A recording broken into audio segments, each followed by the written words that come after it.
नमस्कार। Exam happy by Jharkhand channel में आपका स्वागत है। तो दोस्तों, जुड़ चुका हूं मैं यहां पर आपके लिए जेटेट परीक्षा 2025-26 की तैयारी को लेकर के। तो आप सभी जेटेट का परीक्षा देने के लिए तैयार होंगे। जेटेट परीक्षा बहुत जल्द होने वाली है, तो आप सभी यहां पे क्लासेज के लिए अवश्य जुड़ेंगे। आपको बताते चले, जेटेट में तैयारी को लेकर के बहुत तरह से आपके मन में कौतूहल बना हुआ होगा कि किससे तैयारी करें, कहाँ से तैयारी करें। तो आपको हम बताते चले, जेटेट परीक्षा में यदि आपको परचम लहराना है तो आप झारखंड राज्य के अनुमोदित पाठ्यक्रम JCERT किताब को पढ़ना कभी भी नहीं भूलेंगे। बाहर का प्रैक्टिस सेट लेकर के यदि आप पढ़ रहे हैं तो वो आपके साथ धोखा हो रहा है। ठीक है, तो आप JCERT जैक का किताब ले लीजिए, जो कि आपको झारखंड राज्य के सरकारी विद्यालयों में मिलता है।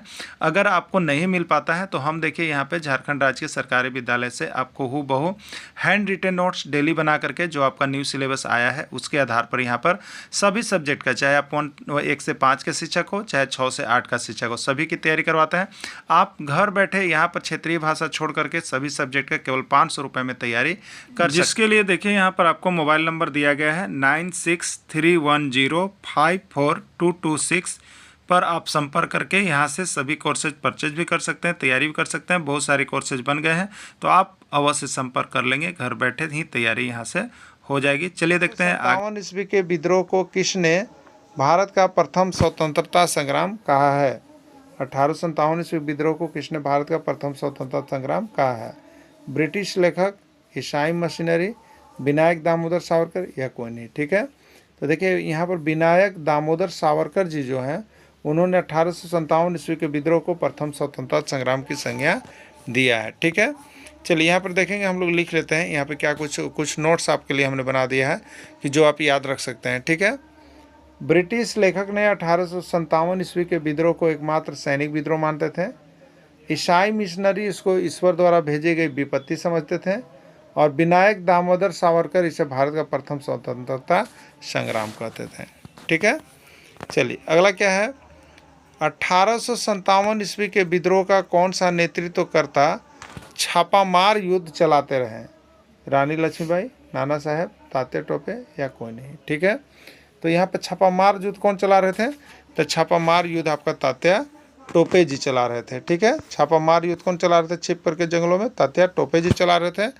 तात्या टोपे देखिए मध्य भारत के जंगलों में रहते हुए आदिवासियों और किसानों की सहायता से छापामार युद्ध चलाते रहे। ठीक है, ब्रिटिश भारत का अंतिम गवर्नर जनरल और ब्रिटिश भारत का प्रथम वायसराय कौन था? ठीक है, जिस समय 1857 ईस्वी का विद्रोह हो रहा था, उस समय वहाँ का जो था अंतिम गवर्नर जनरल वायसराय। ठीक है, ब्रिटिश भारत का अंतिम गवर्नर जनरल और ब्रिटिश भारत का प्रथम वायसराय। ठीक है, गवर्नर जनरल उसमें कौन था? लॉर्ड कैनिंग था ना। लेकिन जब यहाँ पर समाप्ति हुआ था 1858 ईस्वी के पारित कानून में, यहाँ पर जो था गवर्नर जनरल का पद समाप्त करके क्या कर दिया गया? वायसराय। तो अंतिम गवर्नर जनरल कौन था? लॉर्ड कैनिंग था। अब वायसराय किया गया तो वो भी लॉर्ड कैनिंग हो गया। इसलिए प्रथम ब्रिटिश भारत का अंतिम गवर्नर जनरल भी आपका लॉर्ड कैनिंग था, और ब्रिटिश भारत का प्रथम वायसराय भी कौन था? आपका लॉर्ड कैनिंग ही था। ठीक है, देखिए 1800 यहाँ पर लिख दिया हम नीचे आपको। 1858 ईस्वी में पारित कानून के अनुसार कंपनी के गवर्नर जनरल पद को हटाकर इनके स्थान पर वायसराय पद सृजित किया गया। अतः अंतिम गवर्नर जनरल 1857 ईस्वी में लॉर्ड कैनिंग थे। अब वही वायसराय पद किए जाने पर फिर वह वायसराय भी बन गए, इसलिए उनको प्रथम वायसराय लॉर्ड कैनिंग को ही कहा जाता है। ठीक है, चलिए 1857 ईस्वी के विद्रोह का किस नेतृत्वकर्ता का लड़ते लड़ते वीरगति को प्राप्त कर ली थी? 1857 ईस्वी के विद्रोह के कौन सा नेतृत्वकर्ता लड़ते लड़ते वीरगति को प्राप्त कर ली थी? रानी लक्ष्मीबाई, नाना साहेब और बेगम हजरत महल, तात्या टोपे, कोई नहीं। ठीक है, तो रानी लक्ष्मीबाई जो है यहाँ पर युद्ध के दौरान लड़ते लड़ते वीरगति को प्राप्त की थी 1857 ईस्वी के विद्रोह में। 1857 ईस्वी के विद्रोह में अंग्रेजों के डर से कौन कौन नेपाल भाग गए थे? 1857 ईस्वी के विद्रोह में अंग्रेजों के डर से कौन कौन नेपाल भाग गए? नाना साहेब और बेगम हजरत महल, तात्या टोपे, बहादुर शाह जफर और कोई नहीं। ठीक है, तो नाना साहेब और बेगम हजरत महल जो थे वो नेपाल भाग गए थे। ठीक है, तात्या टोपे जो थे मध्य एशिया के जंगलों में छापामार युद्ध चला रहे थे। बहादुर शाह जफर को यहाँ पर क्या था? तो सजा दे दिया गया था, जिनका मौत हो गया। तो बहादुर शाह जफर के बारे में थोड़ा सा हम लोग देख लेंगे, कुछ इंपॉर्टेंट इसमें है। बहादुर शाह जफर और उनकी पत्नी बेगम जीनत महल को अक्टूबर 1858 ईस्वी में रंगून जेल भेज दिया गया था, जहां नवंबर 1862 में बहादुर शाह जफर ने अंतिम सांस लिया था। ठीक है, जेल के दौरान ही मृत्यु हो गई थी। 1857 ईस्वी का विद्रोह क्यों असफल रहा? जो 1857 ईस्वी विद्रोह था वो असफल क्यों रहा था? विद्रोहियों के पास हथियार और गोला बारूद सीमित मात्रा में थे। विद्रोहियों के पास संचार और केंद्रीय सत्ता की कमी थे। व्यापारियों और कई स्थानीय राजाओं का सहयोग नहीं प्राप्त हो सका। और यहाँ पर सभी ये 1857 ईस्वी का विद्रोह असफल रहने का सभी यहाँ पर ये महत्वपूर्ण कारणों में से एक है। यानी ए भी सही होगा, बी भी सही होगा, सी भी सही होगा। ठीक है, यानी राइट आंसर इसका डी हो जाएगा, सभी हो जाएगा। झारखंड में 1857 ईस्वी की क्रांति का शुरुआत कब हुआ? जिस तरह से आपको बिहार में हुआ, आपको लखनऊ में हुआ, आपको दिल्ली में हुआ, उसी तरह से झारखंड में भी 1857 ईस्वी की क्रांति का सूत्रपात हुआ था। वह कब हुआ था? तो आपका हो गया था 12 जून 1857 ईस्वी को। ठीक है, यहाँ वेदों की ओर लौटो यह कथन किसका है? वेदों की ओर लौटो यह कथन किसका है? राजा राम मोहन राय, स्वामी दयानंद सरस्वती, रविंद्रनाथ टैगोर या महात्मा गांधी। ठीक है, वेदों की ओर लौटो यह कथन किसका है? तो वेदों की ओर लौटो यह कथन है आपका स्वामी दयानंद सरस्वती जो है वे अपने पाश्चात्य शिक्षा का प्रसार करना चाहते थे, इसलिए उन्होंने कहा कि वेदों की ओर लौटो ये स्वामी दयानंद सरस्वती का है। ठीक है, देखिए यहाँ पे क्या है, स्वामी दयानंद सरस्वती पश्चिमी ज्ञान विज्ञान के साथ साथ भारतीय ज्ञान एवं दर्शन की सर्वोच्चता में विश्वास रखते थे, इसलिए उन्होंने ही कहा वेदों की ओर लौटो। ठीक है, उन्होंने ही कहा वेदों की ओर लौटो। ठीक है, चलिए अगला है डीएवी की स्थापना कब किया गया? डीएवी की स्थापना कब किया गया? 1884, 1885, 1886, 1887। ठीक है, डीएवी दयानंद एग्लो वैदिक सोसाइटी, इसकी स्थापना जो है आपको 1886 ईस्वी में किया गया। ठीक है, देखिए इसके बारे में लिख दिए हैं हम। स्वामी दयानंद सरस्वती के विचारों से प्रभावित लाला हंसराज ने 1886 ईस्वी में सबसे पहले लाहौर में दयानंद एग्लो वैदिक डीएवी की स्थापना की। याद रखिएगा, स्वामी दयानंद सरस्वती के विचार से ही लाला हंसराज ने डीएवी का स्थापना किया। किसने किया? कभी पूछेगा कि डीएवी का स्थापना किसने किया, तो लाला हंसराज ने कब किया? 1886 ईस्वी में सबसे पहले, और सबसे पहले कहाँ हुआ? लाहौर में हुआ। इसके बाद यह भारत के सभी राज्यों में फैल गया। ठीक है, डीएवी का फुल फॉर्म क्या है? तो डी से दयानंद, ए से एंग्लो और भी से वैदिक डीएवी की स्थापना की। धीरे धीरे इसकी शाखाएं पूरे देश में खुल गई और स्वदेशी आंदोलन 1906 ईस्वी के दौरान राष्ट्रीय महाविद्यालय की स्थापना भी पूरे देश भर में हुई थी। पहले तो डीएवी प्राथमिक स्तर पर और मध्य स्तर पर था, लेकिन 1906 ईस्वी के स्वदेशी आंदोलन के बाद ये विश्वविद्यालय महाविद्यालय की भी स्थापना डीएवी के द्वारा किया गया। ठीक है, शिक्षा की वर्धा योजना किसने तैयार किया था? शिक्षा की वर्धा योजना किसने तैयार किया था? रविंद्रनाथ टैगोर ने, महात्मा गांधी ने, स्वामी दयानंद सरस्वती ने? कोई नहीं। ठीक है, तो देखिए यहाँ पर महात्मा गांधी जो थे वो शिक्षा की वर्धा योजना तैयार शुरू किए थे। इसमें क्या था कि इस वर्धा योजना में जो था कि बच्चे जो है यहाँ पे सिल्क बुनने, ठीक है, खादी कपड़े बुनने, विभिन्न तरह के हस्त चीज़ों को सीखने का इसमें कार्यक्रम तैयार किया गया था, जिससे बच्चे सीख करके अपना रोजगार कर सकते हैं। तो वर्धा योजना जो है महात्मा गांधी के द्वारा तैयार किया गया था। ठीक है, नोट्स यहाँ पर देखिए, 1937 ईस्वी में गांधी जी ने शिक्षा की वर्धा योजना तैयार की। इस योजना का मूलभूत सिद्धांत हस्त उत्पादक कार्य था, मतलब हाथ से बना हुआ चीज़ों का उत्पादन करना था। इसके अंतर्गत विद्यार्थी को 7 वर्ष तक अपनी भाषा में अध्ययन करना था। ठीक है, चलिए नेक्स्ट है, यहाँ पे देखिएगा, शांति निकेतन की स्थापना किसने किया? शांति निकेतन का स्थापना किसने किया? रविंद्रनाथ टैगोर, महात्मा गांधी, राजा राम मोहन राय या कोई नहीं। ठीक है, शांति निकेतन की स्थापना आपका रविंद्रनाथ टैगोर के द्वारा किया गया था। भारत के राष्ट्रीय गान के रचयिता कौन थे? मोहम्मद इकबाल, बंकिम चंद्र जी, रविंद्रनाथ टैगोर या कोई नहीं। ठीक है, तो राष्ट्रीय गान के रचयिता कौन थे आपका? रविंद्रनाथ टैगोर थे। ठीक है, देखिए यहाँ पे लिखा हुआ है, आपको नोट्स हमने कर दिया है। भारत के राष्ट्रगान के रचयिता रविंद्रनाथ टैगोर जी का बचपन में अपने विद्यालय जाने का मन नहीं करता था।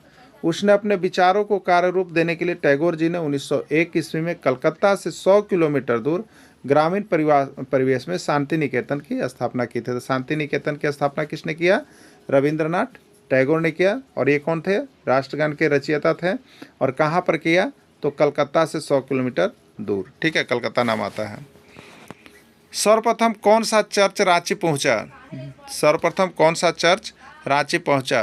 Gossner evangelical Lutheran church, Roman Catholic mission, संत पॉल या कोई नहीं। ठीक है, तो रांची में सबसे पहले कौन सा चर्च रांची पहुंचा था? तो ये गोस्नर एवेंजेलिकल लुथरियन चर्च जो था वो सबसे पहले पहुंचा था। ठीक है, देखिए यहाँ पे लिखा हुआ है सर्वप्रथम Gossner evangelical Lutheran church mission 1845 ईस्वी में रांची पहुंचा। इसी ने 1856 ईस्वी में गोस्नर विद्यालय स्थापित किया। जो आपको गोस्नर विद्यालय है इन्होंने ही स्थापित किया है। ठीक है, संत कोलंबा नामक कॉलेज का स्थापना कब किया गया? ठीक है, 1887 ईस्वी, 1888 ईस्वी, 1899 ईस्वी या कोई नहीं। ठीक है, चलिए इसको देखते हैं। यहाँ पर देखिए आपको नोट्स बना हुआ है कि डबलिन मिशन द्वारा संत कोलंबा कॉलेज की स्थापना 1899 ईस्वी में की गई। तो राइट आंसर सी है, डबलिन मिशन द्वारा संत कोलंबा नामक कॉलेज की स्थापना 1899 ईस्वी में किया गया था। ठीक है, मांझी को कब फांसी दिया गया? तिलका मांझी को कब फांसी दिया गया? 1783, 1784, 1785, 1786। ठीक है, तिलका मांझी को कब फांसी दिया गया? ठीक है, सारा चीज़ डिटेल्स आपको यहाँ पे हम कर दिए हैं, नीचे देख लीजिएगा। राइट आंसर इसका 1785 है। देखिएगा यहाँ पे नोट हमने बना दिया है। तिलका मांझी विद्रोह को तिलका आंदोलन या पहाड़िया विद्रोह कहा जाता है। याद रखिएगा, तिलका मांझी विद्रोह को तिलका आंदोलन कहा जाता है या पहाड़िया विद्रोह कहा जाता है। यह विद्रोह 1780 से 1785 के बीच संथाल बिहार या झारखंड के ये उस क्षेत्र में चला था, उस क्षेत्र में चला था। ठीक है, तिलका मांझी विद्रोह की प्रमुख घटना क्या थी? तिलका मांझी विद्रोह का प्रमुख घटना क्या था आपको बताना है। 13 जनवरी 1784 को अंग्रेज अधिकारी क्यूलैंड की हत्या करना, 1782 ईस्वी को तीर से मार गिराना, 1782 ईस्वी को अंग्रेजों को मारना, यह सभी। ठीक है, तो यहाँ पर क्या होता है, तिलका मांझी विद्रोह की प्रमुख घटना जो थी यहाँ पे 13 जनवरी 1784 ईस्वी को अंग्रेज अधिकारी क्यूलैंड की हत्या कर दिया गया था। ठीक है, देखिए क्यूलैंड कौन थे उसको आप लोग देख लीजिएगा यहाँ पे। तो 13 जनवरी 1784 ईस्वी को अंग्रेज अधिकारी भागलपुर के डिप्टी कलेक्टर डीसी थे। ठीक है, उनका नाम था अगस्ट क्यूलैंड को तिलका मांझी ने अपने तीरों से क्या किया? अपने तीरों से मार गिराया था। और इस नेतृत्व का विरोध तिलका मांझी ने अंग्रेजों के शोषण और ज़मीन हड़पने के खिलाफ किया था। ये क्यों किया था तिलका मांझी ने? तो ये डिप्टी कलेक्टर की जो अगस्ट क्यूलैंड की हत्या की थी वो क्यों किया था?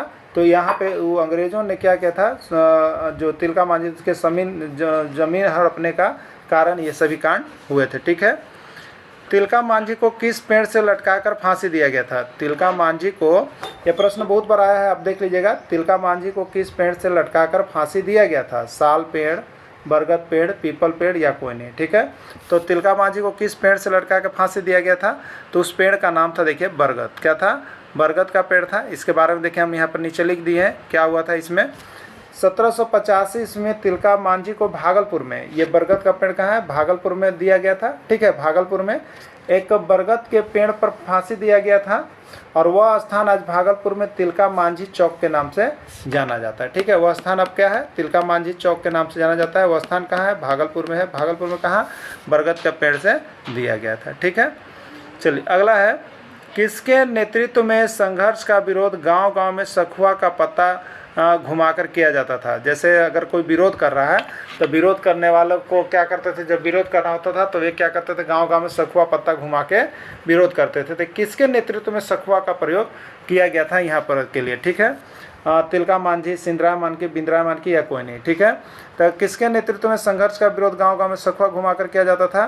तो ये किया गया था आपका देखिए तिलका मांझी। तिलका मांझी ने ही यहाँ पर शुरू किया था कि यहाँ पे जब भी अंग्रेज का हम लोग विरोध करेंगे तो सखुआ का पत्ता घुमा के करेंगे कि उनकी ज़मीन जो होती थी वो सखुआ के भू जाते थे। ठीक है, भारतीय स्वाधीनता संग्राम के पहले शहीद तिलका मांझी थे। भी प्रश्न कभी कभी पूछ दिया गया है कि भारतीय स्वाधीनता संग्राम के पहले शहीद कौन थे? ठीक है, तो ये आपका तिलका मांझी है। ठीक है, तिलका मांझी को किस स्थान पर फांसी दिया गया? बताना, तिलका मांझी को किस स्थान पर फांसी दिया गया था?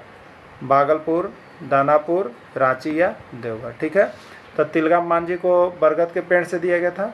ये बरगद का पेड़ कहाँ है? भागलपुर में, भागलपुर में है। ठीक है, भागलपुर बिहार में है। तो ये उस स्थान पर आपको दिया गया था। ठीक है, देखिए यहाँ पे नोट्स बना हुआ है।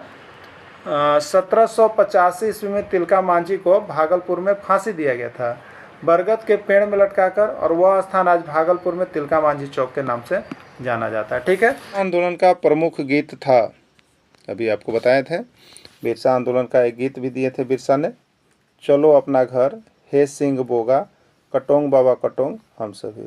तो बिरसा मुंडा आंदोलन का गीत था कटोंग बाबा कटोंग। ठीक है, क्या था? कटोंग बाबा कटोंग। बहुत बारी प्रश्न आया है, याद रखिएगा, बिरसा आंदोलन का गीत। ठीक है, चलिए अगला। अबुआ राज एटे जाना, महारानी राज टुंडू जाना का ऐलान इसमें से किस आंदोलन के दौरान किया गया था? ठीक है, ये क्या है? तो बिरसा मुंडा आंदोलन का नारा है। ये क्या है? जो बिरसा मुंडा विद्रोह हुआ था, या उलगुलान विद्रोह हुआ था, या मुंडा उलगुलान कह लीजिए, उसका ये क्या था? नारा था। हाँ, हम लोग थ्योरी में देखे अभी, नारा था। अब ये नारा जो जुड़ा हुआ था वो बिरसा आंदोलन से जुड़ा हुआ था, बिरसा मुंडा के द्वारा दिया गया था। ठीक है, बिरसा आंदोलन, खरवार आंदोलन, हो आंदोलन, साफोड़ आंदोलन। इसका राइट आंसर हो जाएगा ए, बिरसा आंदोलन। ठीक है, अबुआ राज एते जाना, महारानी राज टुंडू का ऐलान किसने किया था? बिरसा मुंडा ने किया था, इसलिए इसको बिरसा आंदोलन के से जुड़ा हुआ है। अब रही बात कि इसका अर्थ क्या है, तो इसका अर्थ है कि अपना शासन आना और रानी का शासन जाना। ठीक है, चलिए। मुंडा उलगुलान के दौरान बिरसा मुंडा को कितनी बार गिरफ्तार किया गया था?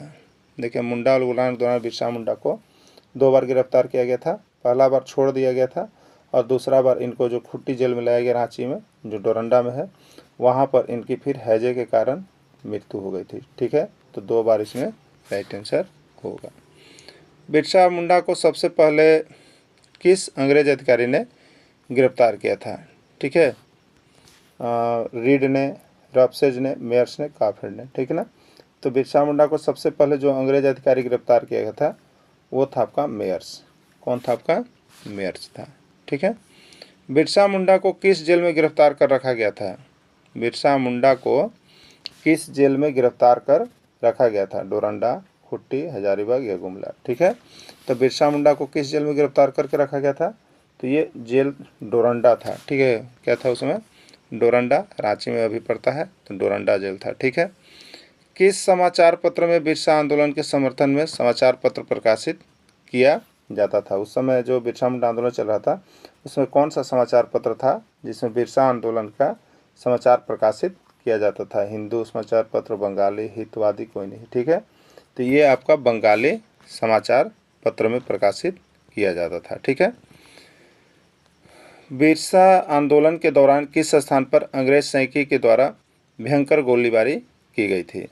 बिरसा आंदोलन हो रहा था, उसमें कौन सा स्थान ऐसा था जिस समय अंग्रेज सैनिकों के द्वारा भयंकर गोलीबारी की गई थी? ठीक है, राजमहल पहाड़ी पर, डोम्बारी पहाड़ी पर, शारदा जंगल में, कोई नहीं। ठीक है, तो डोम्बारी पहाड़ी पर अंग्रेजों के द्वारा भयंकर गोलीबारी की गई थी, जो कि खुट्टी जिला में है। ठीक है, बिरसा मुंडा को पकड़वाने हेतु अंग्रेजों ने कितना इनाम घोषित किया था? बताइए कि बिरसा मुंडा को पकड़वाने के लिए ये पकड़ा नहीं रहे थे, गुरिल्ला युद्ध जैसा चला रहे थे, लुक लुक करके, जंगलों से छिप छिप करके। तो इनको पकड़वाने हेतु अंग्रेजों ने एक इनाम को घोषणा किया था। वो कितना इनाम घोषित किया था? 10,000, 5,000, 1,000, 500। ठीक है, तो बिरसा मुंडा को पकड़वाने हेतु अंग्रेजों ने यहाँ पर सिर्फ 500 रुपये का इनाम घोषित किया था, और इसी में बिरसा मुंडा को पकड़वाया गया था। ठीक है, आंदोलन के प्रमुख नेता कौन थे? टाना भगत आंदोलन के प्रमुख नेता कौन थे? बिरसा मुंडा, सिंधु कान्हू, तिलका मांझी, जतरा भगत। ठीक है, तो टाना भगत आंदोलन के प्रमुख नेता जो थे वो आपका जतरा भगत थे। कहीं कहीं जतरा उरांव भी देखने को मिला है। ठीक है, इसलिए आप लोग देख लीजिएगा, जतरा भगत भी होगा, उरांव भी हो सकता है, जतरा नाम जरूर रहेगा। ठीक है, यहाँ पे दोनों आंसर लिखा हुआ है। टाना भगत आंदोलन मुख्य रूप से किस जनजाति से संबंधित था? मुंडा, संथाल, उरांव या हो? ठीक है, उरांव भगत लोग होते हैं। ठीक है, तो उरांव जनजाति से संबंधित था ये। टाना भगत ने किस राष्ट्रीय नेता के सिद्धांत को अपनाया? टाना भगत ने किस राष्ट्रीय नेता के सिद्धांत को अपनाया? पंडित जवाहरलाल नेहरू, डॉक्टर राजेंद्र प्रसाद, महात्मा गांधी या कोई नहीं। ठीक है, टाना भक्तों ने किस राष्ट्रीय नेता के सिद्धांत को अपनाया? तो टाना भक्तों ने महात्मा गांधी के राष्ट्रीय सिद्धांत को अपनाया। ठीक है, चलिए अगला देखिएगा। टाना भगत आंदोलन का प्रमुख उद्देश्य क्या था? टाना भगत आंदोलन का प्रमुख उद्देश्य क्या था? अलग राज्य की मांग, सामाजिक और धार्मिक सुधार तथा ब्रिटिश शासन का विरोध, केवल वन अधिकारों की रक्षा, जमींदारों का समर्थन करना। जमींदारों का समर्थन करना टाना भगत आंदोलन का उद्देश्य नहीं था। वन अधिकारों की केवल रक्षा करना ये टाना भगत आंदोलन का उद्देश्य नहीं था। अलग राज्य की मांग करना ये टाना भगत आंदोलन का उद्देश्य नहीं था। राइट आंसर बी हो जाएगा, सामाजिक और धार्मिक सुधार तथा ब्रिटिश शासन का वे विरोध कर रहे थे। ठीक है। टाना भगत किसका सेवन नहीं करते थे? शराब और मांस का, हरी साग सब्जी का, हरे दाल का, शराब एवं मांस का। किसका सेवन नहीं करते थे? ठीक है, तो शराब और मांस का सेवन नहीं करते थे। राइट आंसर इसका डी हो जाएगा और इसे दूसरा में ए भी हो जाएगा। 1921 के असहयोग आंदोलन में किस आदिवासी समुदाय ने बढ़ चढ़कर हिस्सा लिया था? 1921 जो असहयोग आंदोलन हुआ था, कौन बढ़ चढ़ के हिस्सा लिया था? उरांव, मुंडा हो या तो टाना भगत जो कि उरांव थे, उरांव लोगों ने बढ़ चढ़कर इसमें हिस्सा लिया था। ठीक है। टाना भगत किस प्रकार का कपड़ा पहनना स्वीकार किया था? टाना भगतों ने किस प्रकार का कपड़ा पहनना स्वीकार किया था? रंगीन कपड़ा, काला कपड़ा, सफ़ेद कपड़ा, कोई नहीं। ठीक है। तो टाना भगत गांधी जी से प्रभावित हैं, इसलिए उन्होंने सफ़ेद कपड़ा पहनना स्वीकार किया था। बहुत बारी प्रश्न आया है, सब JCERT में ही मिलेगा। ठीक है ना, आप लोग यहाँ से देख के जाइएगा। टाना भक्तों ने क्या क्या चीज़ प्रतिबंध था? टाना भक्तों को क्या क्या चीज़ प्रतिबंध था?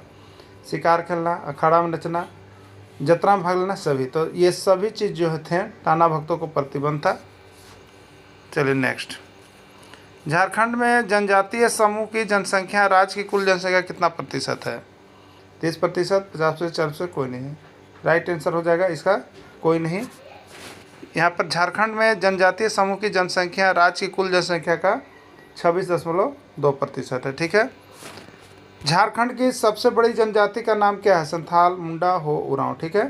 झारखंड की सबसे बड़ी जनजाति का नाम संथाल है। क्या है? संथाल है। झारखंड की दूसरी बड़ी जनजाति का नाम क्या है? संथाल, उरांव, मुंडा या हो। ठीक है। दूसरी बड़ी जनजाति उरांव है। इसका एक नारा दिए थे, नारा है, आप लोग याद रखिएगा, सम हो। आदिवासी जनजातियों का नारा है सम हो। सम में एस से है संथाल, यू से है उरांव, एम से है मुंडा और हो से है हो, यानी संथाल, उरांव, मुंडा और हो थे। ठीक है, क्लियर। सत्याग्रह के प्रथम सत्याग्रही कौन थे? महात्मा गांधी, पंडित जवाहरलाल नेहरू, विनोबा भावे या सभी। ठीक है। व्यक्तिगत सत्याग्रह के देखिए प्रथम सत्याग्रही जो थे वो आपका कौन थे? विनोबा भावे थे। ठीक है।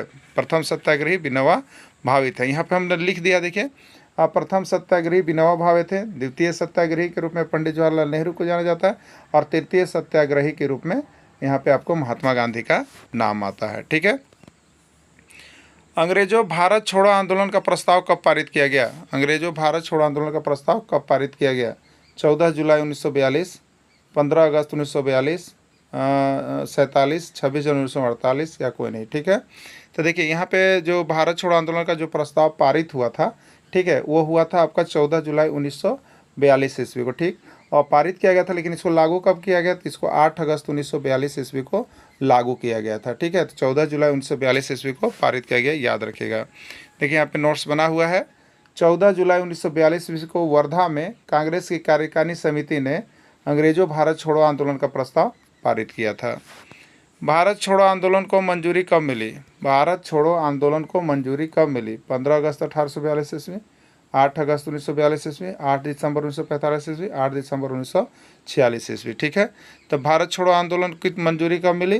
तो 8 अगस्त 1942 ईस्वी को भारत छोड़ो आंदोलन की मंजूरी मिल गई थी। ठीक है। तो 8 अगस्त 1942 ईस्वी का राइट आंसर हो जाएगा। 8 अगस्त 1942 ईस्वी को अखिल भारतीय कांग्रेस की बैठक मुंबई के ग्वालियर टैंक मैदान में हुई थी और वहीं पर भारत छोड़ो आंदोलन को मंजूरी मिल गई थी। ठीक है। अगस्त क्रांति के नाम से किसको जाना जाता है? फॉरवर्ड ब्लॉक को, जलियांवाला बाग हत्याकांड को, भारत छोड़ो आंदोलन को या कोई नहीं। ठीक है। अगस्त क्रांति के नाम से देखिए हम लोग जानते हैं भारत छोड़ो आंदोलन को। क्यों जानते हैं? क्योंकि यह जो क्रांति हुई थी वो 8 अगस्त 1942 ईस्वी को हुई थी। ठीक है। अगस्त 1942, इसलिए अगस्त महीने में हुए थे, इसलिए इसको अगस्त क्रांति भी कहा जाता है। ठीक है। भारत छोड़ो आंदोलन को अगस्त क्रांति भी कहा जाता है। ठीक है। इसी भारत छोड़ो आंदोलन में ही करो या मरो का नारा दिया गया था और अंग्रेजों भारत छोड़ो का भी नारा दिया गया था। ठीक है, याद रखिएगा। भारत छोड़ो आंदोलन को अगस्त क्रांति कहते हैं और इसी आंदोलन में करो या मरो का नारा या भारत छोड़ो का नारा दिया गया था। करो या मरो का नारा किसने दिया? करो या मरो का नारा किसने दिया? पंडित जवाहरलाल नेहरू, महात्मा गांधी, सुभाष चंद्र बोस या बाल गंगाधर तिलक। ठीक है, तो करो या मरो का नारा किसने दिया? आपको दिया गया था महात्मा गांधी जी के तरफ से यह नारा दिया गया था। चलिए देखते हैं, इस पर भी हमने यहाँ नोट्स बना दिया है क्योंकि एग्जाम में इससे बहुत ज़्यादा प्रश्न रहते हैं। करो या मरो का नारा महात्मा गांधी ने दिया था। गांधी जी ने यह प्रसिद्ध नारा 8 अगस्त 1942 ईस्वी को बॉम्बे, जिसको अब मुंबई के ग्वालियर टैंक मैदान, जिसे अब अगस्त क्रांति मैदान कहा जाता है, इसमें दिया था। यह नारा भारत छोड़ो आंदोलन के दौरान दिया गया था। ठीक है, कैबिनेट मिशन भारत कब आया?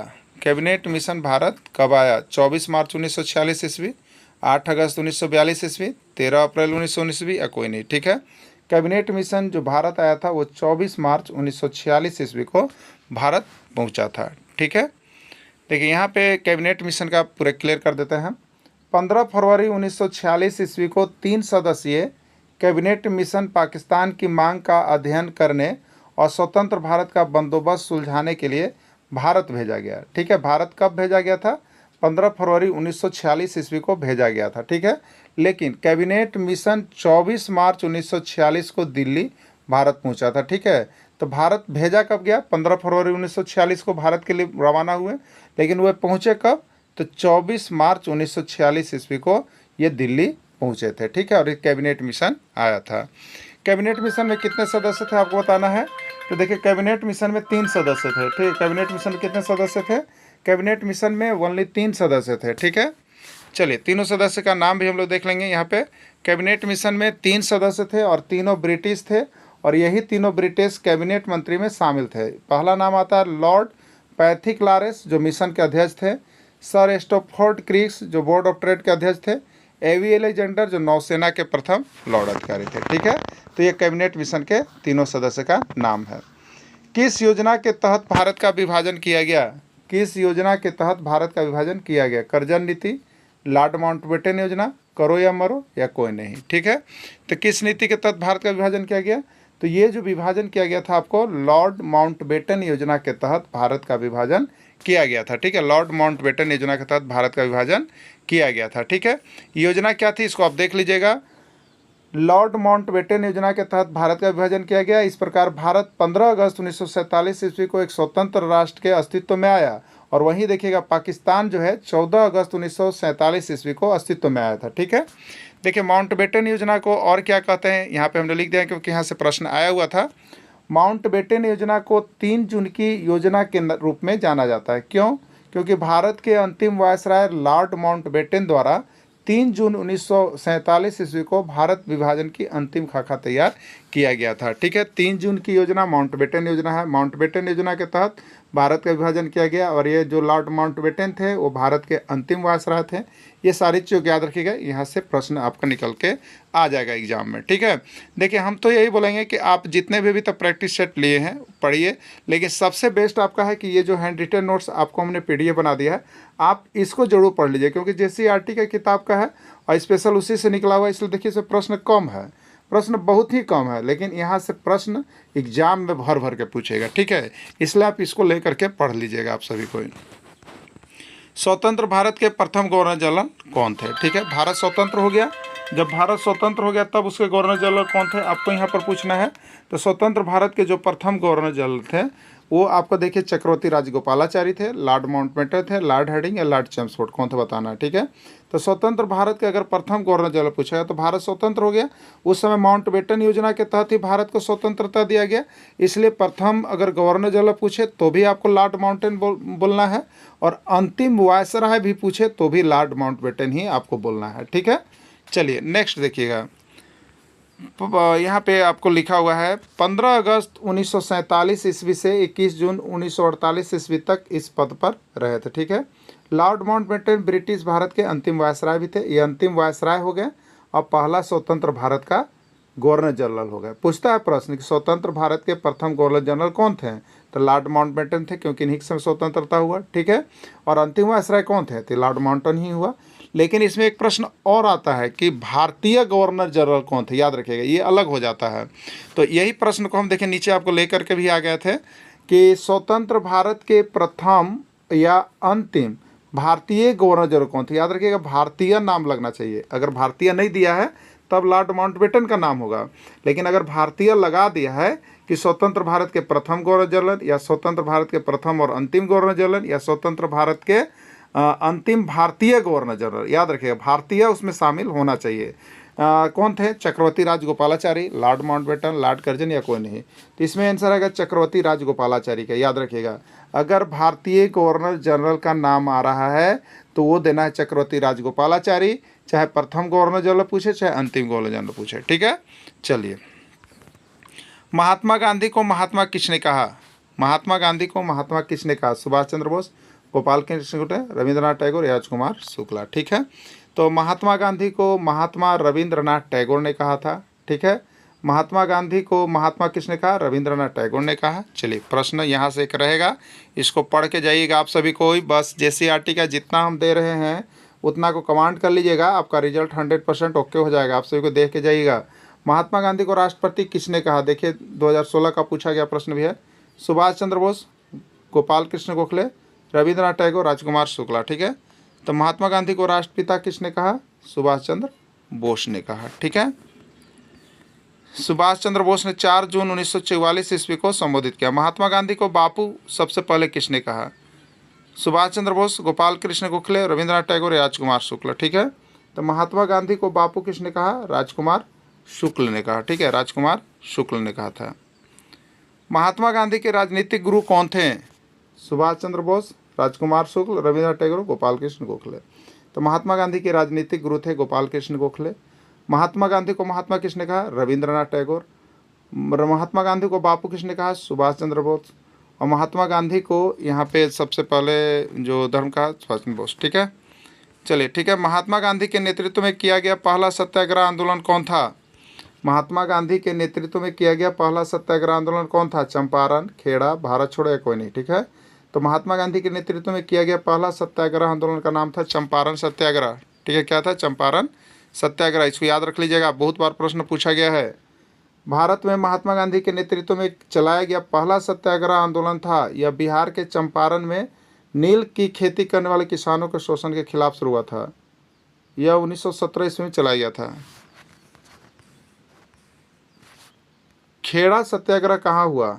बिहार, बंगाल, झारखंड, या गुजरात। ठीक है, खेड़ा सत्याग्रह गुजरात में हुआ था। ठीक है, देखिए, गुजरात के खेड़ा जिले में किसानों की फसल बर्बाद होने के बाद भी सरकार द्वारा लगान वसूली के विरोध में गांधी जी ने यह आंदोलन चलाया था। यह आंदोलन 1918 ईस्वी में हुआ था। ठीक है, महात्मा गांधी की 150वीं जयंती कब मनाई गई? 2 अक्टूबर 2019 ईस्वी, 2 अक्टूबर 2021, 2 अक्टूबर 2023, 2 अक्टूबर 2025।